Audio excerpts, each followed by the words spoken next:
7월 한 달은 감사가 있는 삶이라는 제목으로 우리가 말씀을 나누고 있습니다. 그래서 일평생 살아가면서 감사하는 삶을 살아야 되지만은 특별히 7월 한 달 동안 또 말씀을 통해서 또 우리 은혜를 받고 그 받은 말씀을 붙들고 실제적으로 삶의 자리에서 감사를 실천하는 삶을 살아가자라는 그런 주제를 가지고 말씀을 나누었습니다. 그래서 그리스도인의 성숙한 감사는 어떤 것들인가, 그리고 정말 하나님이 주신 은혜를 잊어버리지 않고 기억하며 감사하는 것이 참 필요하다라는 말씀을 드렸습니다. 그리고 오늘은 감사가 있는 삶이라고 하는 주제의 마지막 부분으로 무엇을 하든지 감사하는 자가 되라 라는 제목을 가지고 오늘 말씀을 나누고자 합니다. 일상적인 사람이라고 한다면은 아마 감사를 모르는 사람은 없을 것입니다. 그리고 아무리 악한 사람이라고 할지라도 그래도 감사한 일을 경험한 경우는 다 있을 것입니다. 그런데 중요한 것은 무슨 일이든지 감사한다는 것은 굉장히 힘들다는 거죠.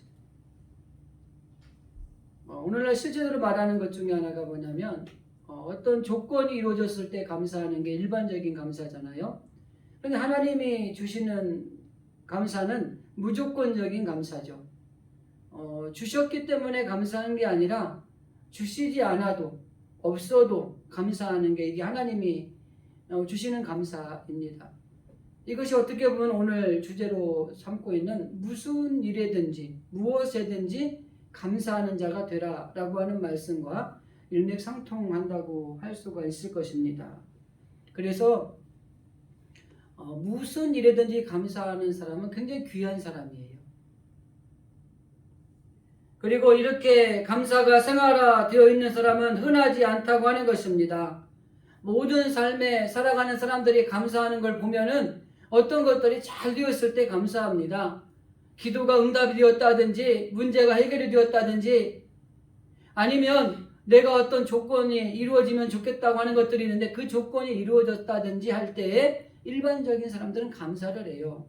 그런데 감사를 생활화하는 사람은 어디서나 무슨 일을 무엇을 만나든지 상관이 없이 평소에도 늘 감사하는 삶을 살아가는 사람이 이 감사의 생활화가 되어 있는 사람, 즉 무엇에든지 감사하는 사람이라고 할 수가 있다고 하는 것입니다.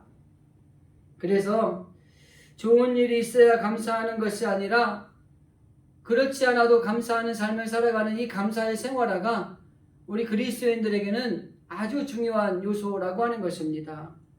실제적으로 우리는 이 무엇이든지 감사하는 사람, 이 사람이라고 하는 것을 다른 말로 표현하면 전천후 감사자라고 하는 것이죠. 그래서 어떠한 경우가 있다고 할지라도 우리는 감사할 수 있는 사람이라는 것을 표현할 때 이렇게 표현을 하고 있습니다. 전천후라는 말은 어떠한 기상 악조건이 있어도 그것을 견디고 이겨내는 것을 전천후라는 말로 표현합니다. 마찬가지로 우리 삶이 때로는 힘들고 때로는 어렵고 감사할 수 없는 조건에 있다고 할지라도 그것을 견디고 이겨내고 그래도 감사하는 삶을 살아가는 것이 이게 바로 무엇에든지 감사하는 전천후 감사자라고 하는 것입니다. 신앙생활하는 성도들에게 가장 필요한 것이 저는 감사의 삶이라고 생각을 합니다. 예배 너무 중요하죠. 기도 생활하는 거 너무나 정말 귀하지 않습니까? 말씀으로 무장하는 거 정말 소중한 겁니다. 헌신의 생활을 하는 거 다 좋아요. 복음을 전파하는 전도하는 것도 너무나 필요합니다. 그런데 신앙생활하는 성도에게 있어서 모든 것의 시작은 감사라고 하는 겁니다. 예배도 감사로 드릴 때 그 예배가 하나님이 받으시는 예배가 되는 것이고 기도도 감사함으로 드릴 때 그 기도에 응답이 있는 것입니다. 그리고 하나님 앞에 복음을 전파할 때도 감사하는 마음으로 전도할 때 많은 열매들이 주께 돌아오는 역사가 일어나는 것입니다. 헌신을 할 때도 감사하는 게 중요합니다. 여러분, 내가 하고 싶어서 감사함으로 일을 할 때 이게 기쁨이 있는 거예요. 그런데 아무리 쉬운 일도 내가 하기 싫어서 그 일을 하게 되면 이건 우리에게 노동으로 다가오게 되는 것입니다. 어려운 것이 되는 거예요. 그래서 이 매일 감사의 생활화가 되어 있는 사람, 이 사람이 예배할 때 온전한 예배자가 되고, 기도할 때 하나님이 받으시는 기도의 응답자가 되고, 복음을 전할 때 많은 열매를 거두는 놀라운 기적이 일어나는 이런 일들이 일어나는 것입니다. 그래서 저는 신앙생활에서 가장 중요한 것이 감사하는 것이 중요하다는 생각을 합니다. 교회에서도 마찬가지고, 여러분 신앙생활할 때도 마찬가지고, 어떤 특별한 절기가 있을 때만 막 감사 반짝하고 끝나서는 안 돼요.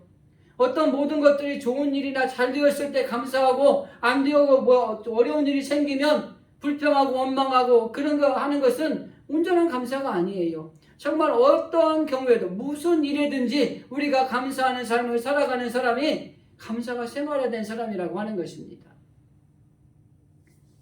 그래서 오늘 본론에서 좀 말씀드리고 싶은 것은, 그렇다면 무엇을 하든지 감사할 수 있는 이 전천후 감사자는 어떤 사람이어야 되는가, 이걸 좀 살펴보려고 합니다.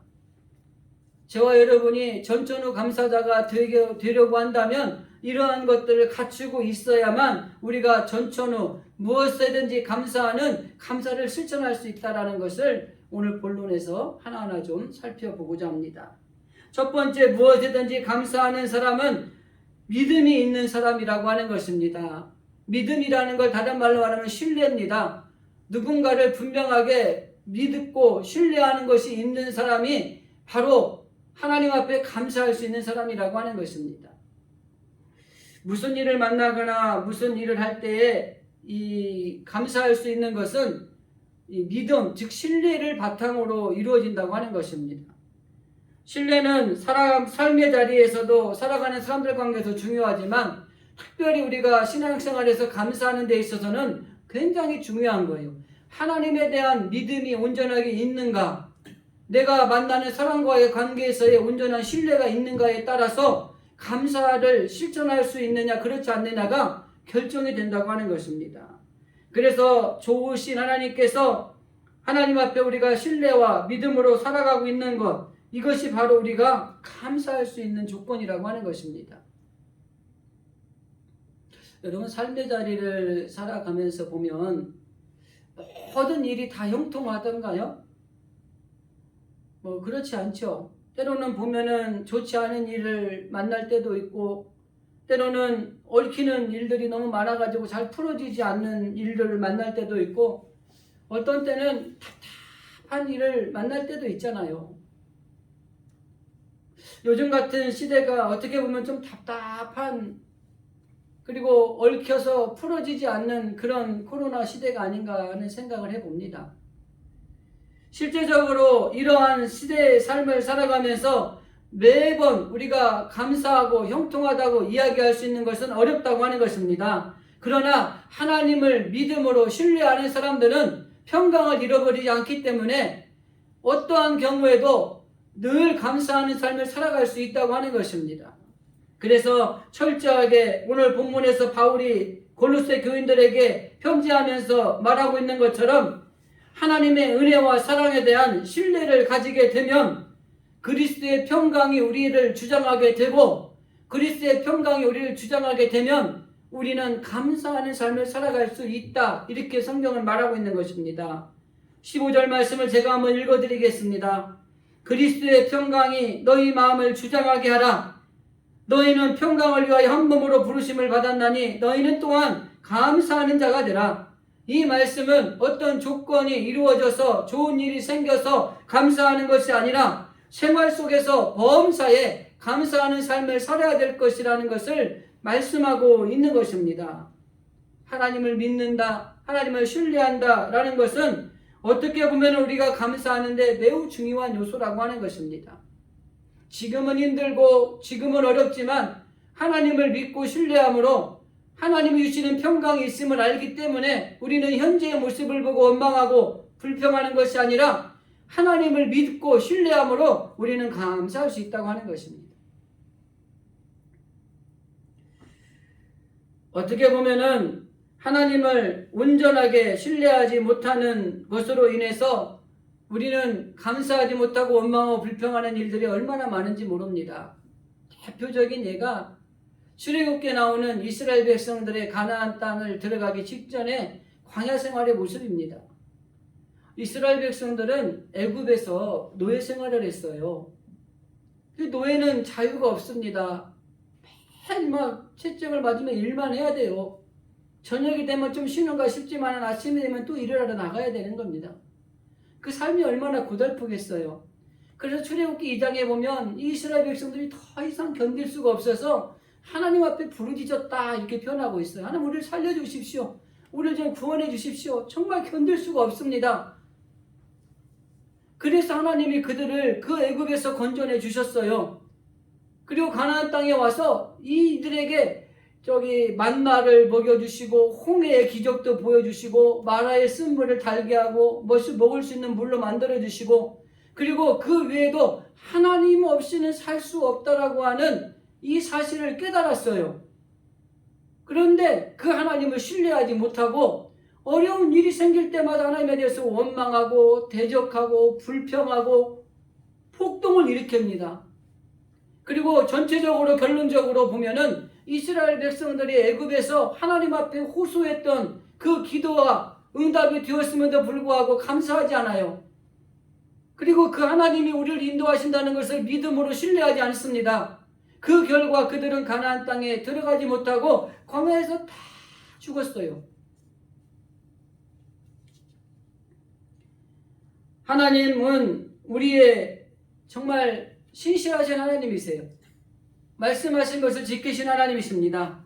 그렇기 때문에 우리가 지나온 일들을 하나님 앞에 감사하고 하나님을 믿음으로 신뢰하면서 하나님 앞에 나아갈 때에 우리가 감사할 수 있는 것입니다. 그런데 하나님이 주신 그 확신을 가지지 않고 있으면 우리는 늘 불안한 거예요. 그리고 우리는 늘 연약하기 때문에 원망하고 불평할 수밖에 없는 이런 연약한 존재가 되고 있는 것입니다. 오늘 생명이 숨쉬고 있다는 것에 대해서 여러분 감사해 본 적이 있으십니까? 숨을 쉬고 있다는 게 얼마나 감사한지 모릅니다. 그렇기 때문에 현실의 자리에서 조금 힘들고 어렵지만 하나님께서는 내가 어떤 애쓰고 힘쓰고 노력한 것보다 하나님이 나에게 주시는 것들이 훨씬 많이 있다는 것들을 우리가 기억하셔야 됩니다. 예를 들면은 하나님이 우리에게 주신 노력하지 않고 수고하지 않아도 주신 것들이 대표적인 게 햇빛과 공기입니다. 그렇기 때문에 하나님이 내가 노력하지 않고 내가 애쓰지 않아도 하나님이 우리에게 주신 것, 우리가 존재하는 것만으로도 하나님께 얻은 것들이 얼마나 많은 것들을 생각하면서 우리는 감사하는 것들이 필요하다고 하는 것입니다. 그래서 우리가 철저하게 하나님을 믿음으로 신뢰함으로 이 현실의 자리에 좀 힘들고 어렵지만 평강이 우리에게 임하게 하고 그 평강을 가지고 우리가 하나님 앞에 삶의 자리에서 모든 일에서 감사하는 삶을 살아갈 수 있는 길이 열려진다고 하는 것입니다. 그래서 무슨 일이든지 감사하는 사람은 하나님에 대한 철저한 신뢰와 믿음이 있는 사람이 감사할 수 있다고 하는 것입니다. 두 번째는 소망이 있는 사람이 무슨 일이든지 감사할 수 있는 것입니다. 지금 환경과 조건이 너무 어렵고 고달파요.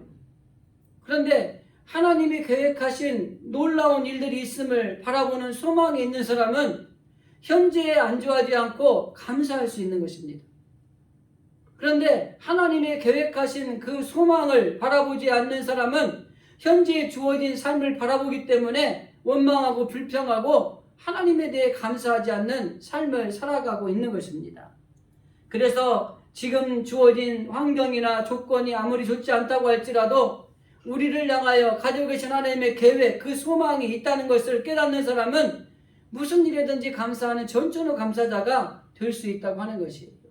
그래서 여러분, 내가 하나님 무슨 일이든지 감사하기를 원합니다. 이러기 전에 내가 하나님이 계획하신 그 소망을 바라보기를 원합니다. 이렇게 기도하셔야 되는 겁니다. 소망이 없는 감사는 죽은 감사입니다. 겉으로 볼 때는 감사하는 것 같지만은 온전한 감사가 아니라고 하는 것입니다. 그래서 현재 우리들의 삶이 힘들고 어렵고 이런 건 분명해요. 소상공인들 너무 어렵잖아요. 그리고 뭐 모든 국민들이 답답하잖아요. 정말 우울감이 생길 정도로 어려운 가운데 지금 1년 반이 넘고 2년 가까이 힘들어하고 있잖아요. 힘들고 어려운 거, 답답한 거 분명한 사실이에요. 그러나 우리가 현실을 바라볼 것이 아니라 그 어떤 조건에서도 우리를 위해서 기가 막히게 하나님이 예비해 두신 것이 있다는 이 소망을 가지고 있다면 우리는 얼마든지 무슨 일을 만나든지 감사할 수 있다고 하는 것입니다. 하나님은 우리에게 좋은 것을 주시는 분이지 우리를 힘들게 하거나 어렵게 하시기 위해서 우리를 지으신 분이 아니라고 하는 것입니다. 지금 현재의 고난이요, 지금 현재의 조건이 상황이 좋지 않지만 하나님께서 예비해 두신 놀라운 소망이 있다는 것을 깨닫는 순간 우리는 지금의 이 자리에서도 하나님 감사합니다. 주님이 그 계획을 바라보고 우리는 감사할 수 있습니다. 이렇게 고백할 수 있다고 하는 것입니다. 그래서 바울이 고린도전서에서 분명하게 말합니다.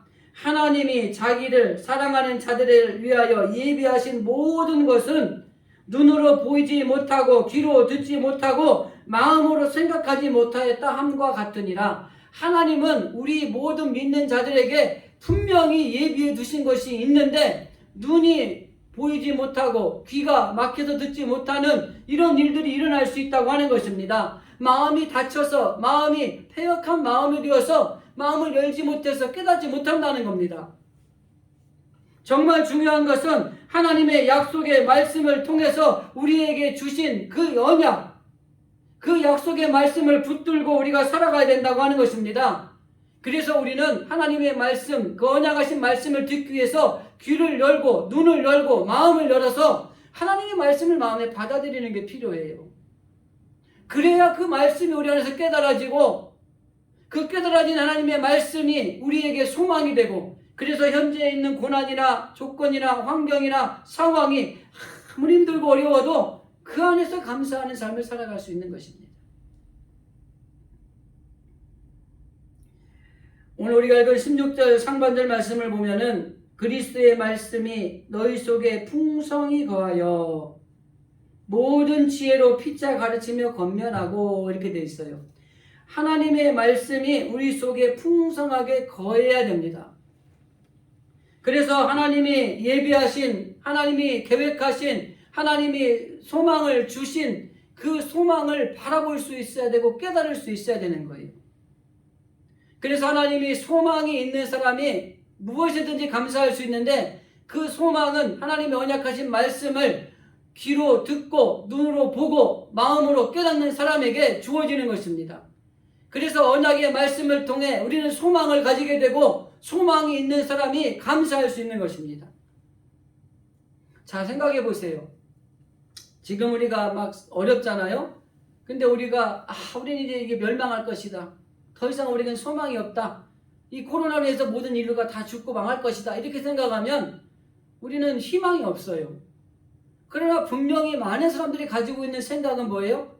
지금 이 코로나로 인해서 어려움을 당하고 있지만 이건 언젠가는 치료제가 나오게 될 것이고 백신을 통해서 우리가 안전하게 이겨낼 수 있는 힘이 생기게 될 것이고 그로 인해서 시간이 흘러가면 이 코로나도 의학이라든지 많은 것들에 의해서 결국은 정복될 것이다. 이제 얼마 남지 않았다. 이런 소망이 있기 때문에 견디고 버티는 거예요. 마찬가지로 어떠한 환경이나 어떠한 조건에 여러분의 삶이 있다고 할지라도 하나님의 언약의 말씀을 귀로 듣고 눈으로 보고 마음으로 깨달아서 하나님이 주신 말씀의 소망을 가지고 있으면 어떤 환경이 와도 우리는 감사할 수 있다고 하는 것입니다. 그래서 무슨 일이든지 감사하는 사람은 소망이 있는 사람이에요. 여러분, 정말 하나님이 계획하시고 하나님이 예비하신 놀라운 것들이 우리 안에 있다는 사실을 우리가 가지고 소망을 가지고 정말 무슨 일이든지 전천후 감사자가 되는 우리들이 되어야 될 것입니다. 세 번째는 무슨 일이든지 감사할 수 있는 사람은 순종의 사람입니다. 다른 말을 말하면 대답이라고 하는 것입니다. 응답이라고 할 수도 있겠습니다만 우리가 하나님의 은혜에 대해서 우리들이 적극적으로 대답하는 게 필요해요. 여러분 그런 경험이 있으시죠? 막 열심히 기도했는데 여러분이 원하는 기도의 응답이 없는 경우 그럼 참 답답하잖아요. 하나님도 마찬가지예요. 하나님도 우리에게 말씀을 하셨는데 우리가 대답을 안 하면 갑갑해요. 가끔 여러분 자녀들 키울 때 뭐 이 얘기하면 대답을 안 하는 자녀들 있죠. 그럼 엄마들이 뭐라고? 야 대답 좀 해라. 대답 좀 제발. 답답하죠. 하나님도 마찬가지예요. 하나님 우리에게 무엇인가 말씀을 하셨는데 하나님의 말씀하신 거에 우리가 대답을 해야 돼요. 이것을 다른 말로 표현하면 순종이라고 이야기합니다. 대답을 하되 하나님이 원하시는 대답을 하셔야 되는 거예요. 그걸 순종이라고 이야기를 하는 겁니다.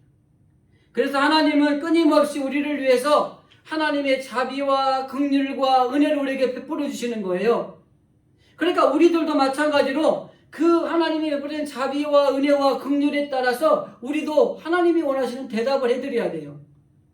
그것이 하나님 앞에 우리가 순종하는 것입니다. 그래서 오늘 본문의 16절 말씀의 하반절을 보면은 시와 찬송과 신령한 노래를 부르며 감사한 마음으로 하나님을 찬양하라 이렇게 말하고 있습니다. 이 말씀은 특별한 날에만 감사하지 말라는 거예요. 좋은 일이 있을 때만 감사하지 말라는 것입니다. 삶 속에서 변함없이 하나님을 찬양하고 하나님 앞에 감사의 생활하는 삶을 살아가라고 하는 것입니다. 이거를 다른 말로 변하면 감사가 생활화되어야 된다는 거예요. 근데 오늘날 많은 사람들은 원망이 생활화되고 불평이 생활화되어 있어요. 그 이유는 딱 한 가지입니다. 하나님이 우리에게 주신 확실한 믿음과 신뢰가 부족한 것이거나 하나님의 소망을 바라보지 못하거나 아니면 하나님이 말씀하신 것들에 대해서 우리가 온전하게 하나님이 원하시는 대답을 드리지 못하고 있을 때 그런 것입니다. 그래서 감사는 우리의 모든 것 위에다가 더 확장해 나가는 감사를 플러스 하셔야 되는 거예요. 지금 감사하고 있는 거에서 더 감사를 플러스해 나가면서 감사를 확장해 나가는 훈련을 하셔야 되는 것입니다. 그래서 우리가 범사의 걸음을 걸어갈 때마다 감사하는 것들이 있으면 거기에 또 플러스 감사를 더함으로 인해서 하나님의 은혜를 자꾸 강화시키는 게 필요해요. 내가 하나님의 은혜를 받고 있구나. 내가 하나님 안에서 이 은혜를 또 체험하고 있구나. 그러면서 자꾸 감사를 플러스해 나가야지 감사가 생활화할 수 있는 그런 사람으로 변화가 되는 것입니다.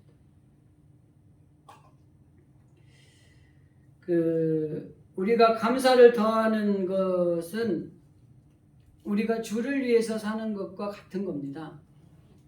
우리가 두 가지의 명제가 보통 따라다니죠. 첫째는 주를 위해서 사는가, 나를 위해서 사는가.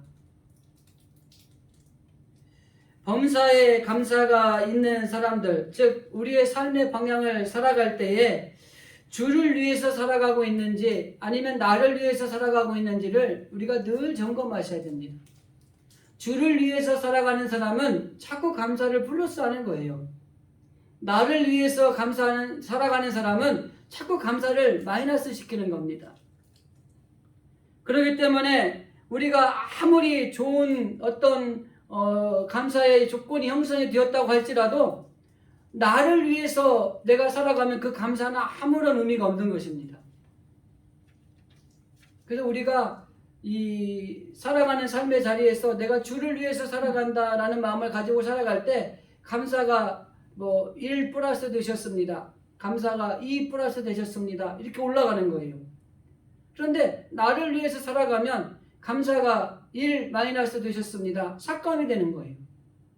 근데 자꾸 감사가 플러스가 돼서 확장이 돼야지 매 생활이 감사의 생활화가 되는 것이지 감사했다가 플러스했다가 다시 마이너스했다가 플러스했다가 다시 마이너스했다 그러면 항상 제로 상태인 거예요.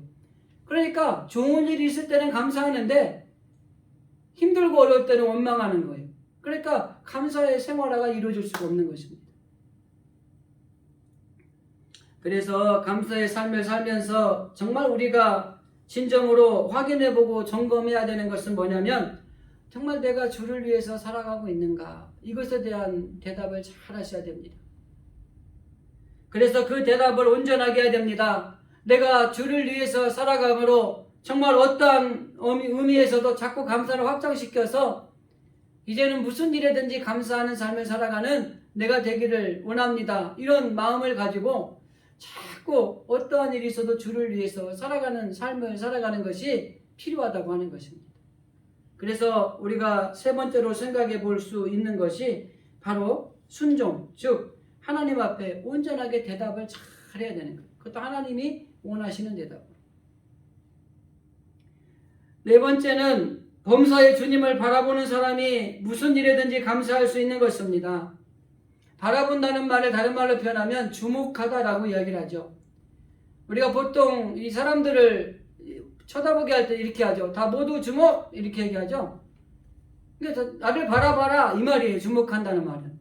근데 이걸 영어 단어에서 주목한다는 의미의 다른 표현이 뭐냐면 기억하다, 메모하다라는 의미가 있어요. 그래서 감사라는 것을 한마디로 표현하면 무슨 말이냐면 주님을 주목하고 그리고 그 주님의 은혜를 마음에 기록하고 메모하는 것, 이게 감사하는 거예요. 늘 주님을 바라보면서 주님이 주신 은혜를 내 마음에 기록하고 메모해 놓는 것, 그래야지 우리가 매 순간 감사하는 삶을 살아갈 수 있다고 하는 것입니다. 이것도 주님이 내게 주신 은혜구나. 이것도 주님이 내게 주신 은혜구나. 이렇게 자신이 하나님 앞에 받은 은혜를 늘 기억하고 기록해 놓고 감사하고 살아갈 때 무엇이든지 감사하는 전천후 감사자가 될 수 있다고 하는 것입니다. 17절 말씀에 보면은 분명하게 말씀하고 있습니다. 또 무엇을 하든지 말이나 일이나 다 주 예수의 이름으로 해라. 범사에 항상 주님을 주목하고 기억하라고 하는 것입니다. 이것이 바로 어떻게 보면은 하나님을 믿는 성도들의 자연스러운 신앙의 삶이에요. 늘 주님의 은혜를 기억하고 그 주님의 은혜를 우리 마음속에 기록해 놓아야 되는 것입니다. 그래야 감사할 수 있는 거예요. 그런데 지난주에도 말씀드렸지만은 주신 은혜를 다 잊어버리는 거예요. 내가 받은 은혜가 무엇이 있는지를 모르는 거예요. 그러니까 감사하지 못하는 겁니다. 하나님이 내게 주신 은혜를 받은 복을 세어보아라. 받은 복을 내가 알리라. 여러분 우리가 받은 은혜와 복을 우리가 깨닫고 기록해 놓고 있어야 그래 내가 지금 힘들고 지금 어렵지만 하나님이 나에게 이런 은혜를 주셨지. 그때 그 은혜를 가지고 이기게 하셨지. 지금도 그 은혜를 가지고 우리가 이길 수 있어. 그러면서 감사할 수 있는 거예요.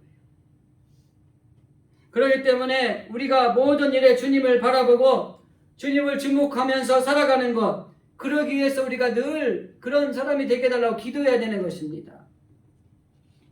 우리가 잘 아는 영국의 청교도 시인인 존 밀턴에 관한 일화를 좀 소개를 하겠습니다. 이 사람이 한참 일할 나이가 되었을 때 시력이 점점 감퇴가 되기 시작을 했어요. 그러다가 44살이 되었을 때에 완전히 실명이 됐습니다. 그 눈을 처음부터 실명을 해서 태어난 사람이 살아가는 것과 이렇게 눈을 볼 수 있다가 이 실명이 된 사람과는 굉장히 차이가 있어요. 그래서 누가 봐도 참 원망하고 불평하고 한탄하고 생을 포기할 정도로 힘들어해야 되는 상황이죠. 그런데 이 사람이 그러한 처지에서 우리 하나님께 이렇게 고백을 합니다. 주께서 내 육안을 어둡게 하시고 오직 주님만을 바라볼 수 있도록 영안을 열어주시니 감사합니다. 육체적인 눈으로 볼 수 없게 하셔서 하나님만을 바라볼 수 있는 영안이 열리게 하신 것에 대해서 감사합니다. 이렇게 고백을 한 거예요. 그리고 나서 그가 실명이 된 뒤에 맹인의 노래라는 가사를 쓰고 그리고 그래서 주님을 찬양합니다. 우리가 잘 아는 신라권, 복락원이라는 책을 써서 이 신라권을 통해서 죄로 말미암아 낙원을 상실한 인간의 비극을 이야기를 하고 복락원이라는 책을 통해서 그리스도 안에서 다시 회복된 생명을 노래하면서 하나님께 영광을 돌렸다고 하는 것입니다. 마찬가지로 정말 우리들도 언제나 어디서나 이 범사에 주님을 바라볼 수 있는 영안이 열리게 해달라고 기도하셔야 됩니다. 세상에 있는 것들을 바라보는 것 너무 귀하고 소중하지만 이 세상에 있는 것들만 바라보다가 주님을 바라보지 못하는 거예요. 영안이 닫혀버리는 겁니다. 그러니까 이 존 밀턴이라는 분은 세상의 육안이 닫혀져서 주님만 바라보는 영안이 열리게 된 것에 대해서 감사하고 그 영안이 열림으로 인해서 놀라운 작품이 나왔다고 하는 것을 하나님께 영광을 돌리고 있잖아요. 그래서 우리는 이 볼 수 있는 눈을 가진 것도 감사하지만 정말 하나님 세상의 것들만 바라볼 것이 아니라 내가 주님을 바라보고 내가 영안이 열리기를 원합니다. 이렇게 기도하는 것들이 필요하다고 하는 것입니다. 주님을 주목하고 주님을 바라보고 살아감으로 정말 우리의 삶에 주님의 은혜를 늘 간직하고 그리고 주님의 은혜가 우리 안에서 머물러 있는 우리 성도들의 삶이 되어야 된다고 하는 것입니다. 그래서 무슨 일에든지 감사하는 사람은 주님께 주목하고 그 주님의 은혜를 기억하며 우리 마음에 새기고 살아갈 때에 무슨 일에든지 감사할 수 있는 삶을 살아간다고 하는 것입니다. 무슨 일에든지 감사할 수 있는 사람은 어떤 사람입니까? 5번째, 쉬지 않고 기도하는 사람입니다. 감사의 모든 것을 우리 삶의 자리가 열 수 있는 열쇠가 감사라고 한다면 하나님의 응답의 문을 여는 비결은 감사로 기도를 드리는 것입니다. 그래서 범사에 감사로 기도하며 두드리는 것, 즉 항상 감사하고 쉬지 말고 기도하면서 살아가는 것이 우리가 무슨 일을 만나든지 감사할 수 있는 비결이라고 하는 것입니다. 그래서 감사가 이리적이면은 형식적이 되게 돼 있어요. 감사는 온전하게 계속적이고 반복적으로 이루어져야 됩니다. 그래서 기도 한번 하고 응답이 안 되면은 원망하는 것이 아니라 기도했는데 응답이 안 되면 또 기도하고 계속적으로 쉬지 않고 기도하는 사람이 결국에는 매 순간에 감사하는 삶을 살아가는 사람이 될 수 있다고 하는 것이죠. 그래서 모든 일에 감사로 또 쉬지 않고 기도하는 사람이 어떻게 보면은 이 모든 것을 여는 키를 넣고 돌리는 것과 마찬가지라고 하는 것입니다. 그래서 오늘 17절 말씀에 아까도 읽었지만은 무엇을 하든지 일에나 말에나 다 주 예수의 이름으로 하고 라고 되어 있습니다. 그래서 감사의 이 기도로 문을 여는 열쇠는 먼저 주님께 먼저 모든 일을 하든지 주 예수의 이름으로 하라는 겁니다. 그래서 주님의 뜻이 이루어질 수 있는 것은 주님의 일을 주님의 뜻대로 하는 것이 주님의 뜻이 이루어지는 겁니다. 그래서 주님을 먼저 앞세우는 성도들이 되어야 된다고 하는 것입니다. 그리고 모든 것이 이 이루어지는 기도의 응답이 정말 쉬지 않고 계속해서 하나님 앞에 두드릴 때 이루어진다는 것입니다. 그리고 한 번만 하는 것이 아니라 계속해서 두드릴 때에 결국 열려지게 된다고 하는 것입니다. 그래서 우리의 삶에 정말 감사의 삶을 살아가기를 결단한다면 일생의 삶에 있어서 가장 먼저 주님께 먼저 일에나 말에나 무엇을 하든지 주 예수의 이름으로 해라 라고 하는 것처럼 주님이라면 어떻게 하실까? 그리고 이 일을 함에 있어서 주님께 먼저 라는 생각을 가지고 우리가 실천해야 된다고 하는 것입니다. 무엇보다도 주님께 먼저 기도를 드리고 또 주님께 먼저 감사하고 그럴 때 응답의 문이 열려진다고 하는 것입니다. 무엇을 하든지 일에나 말에나 다 주의 이름으로 하고 그리고 기도하고 두드리면 하나님이 두드리는 자에게 주시겠다고 말씀하신 대로 우리가 두드리는 사람 앞에 하나님이 모든 걸 주시고 전천후 무슨 일이든지 감사하는 감사자가 되게 하신다고 하는 것입니다.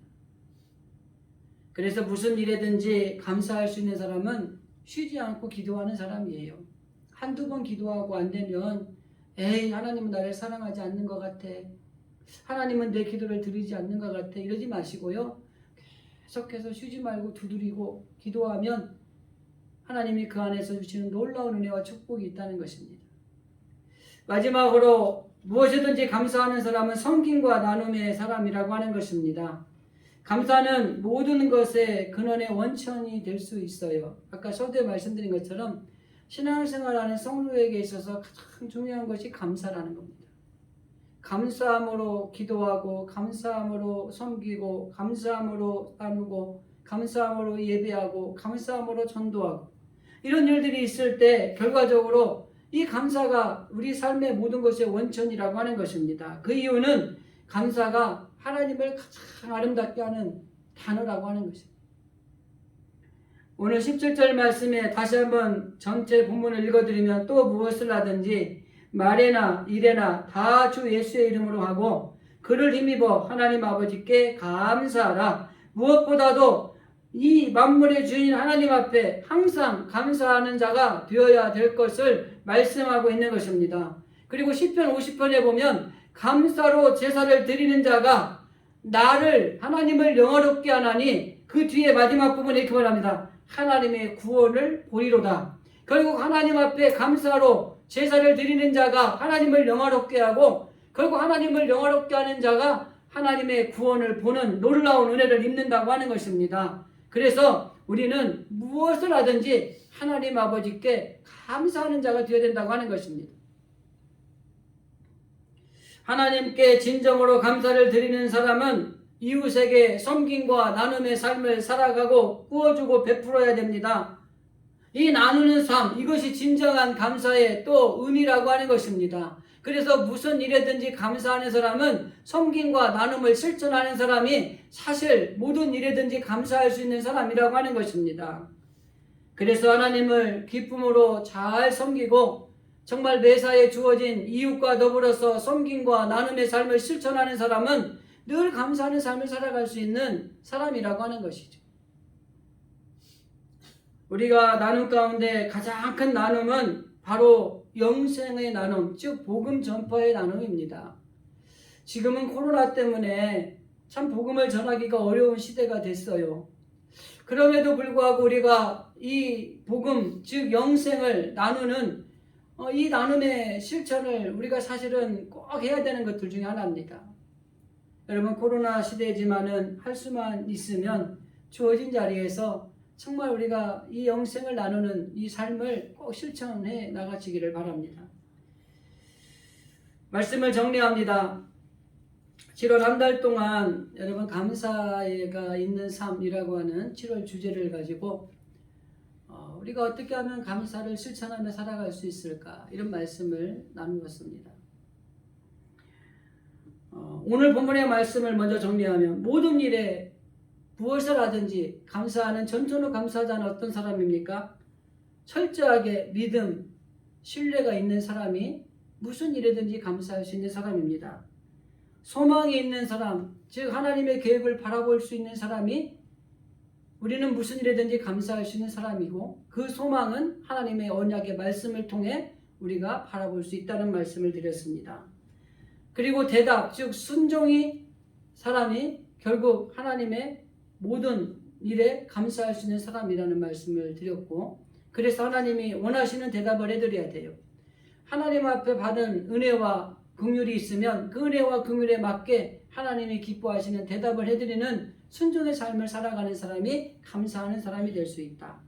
그리고 범사에 주님을 바라보는 사람, 하나님의 신 은혜를 잊어버리지 않고 기억하고 주님을 온전하게 바라보는 사람, 그 사람이 범사에 감사할 수 있다는 것입니다. 그리고 쉬지 않고 기도하는 사람, 이웃과 더불어 섬김과 나눔을 실천하는 사람, 이런 사람이 감사할 수 있는 거예요. 여러분, 우리가 정말 무슨 일이든지 감사하기 위해서 이러한 것들을 가지고 무슨 일이든지 감사하는 삶을 살아가는 우리들이 되기를 바랍니다. 7월 한 달 동안 정말 우리가 감사하는 삶을 살자라고 하는 주제를 가지고 말씀을 나누었는데, 하나님께서 저와 여러분에게 베풀으신 은혜를 여러분 잊어버리지 말고 기억하시고 그리스도인으로서 성숙한 감사자들이 되고, 더 나아가서 모든 일에 감사하는 전천후 감사자들, 이 모든 일에 하나님 앞에 감사하는 그런 진실의 성도들이 다 되어주시기를 주님의 이름으로 간절히 기도드립니다. 기도하겠습니다.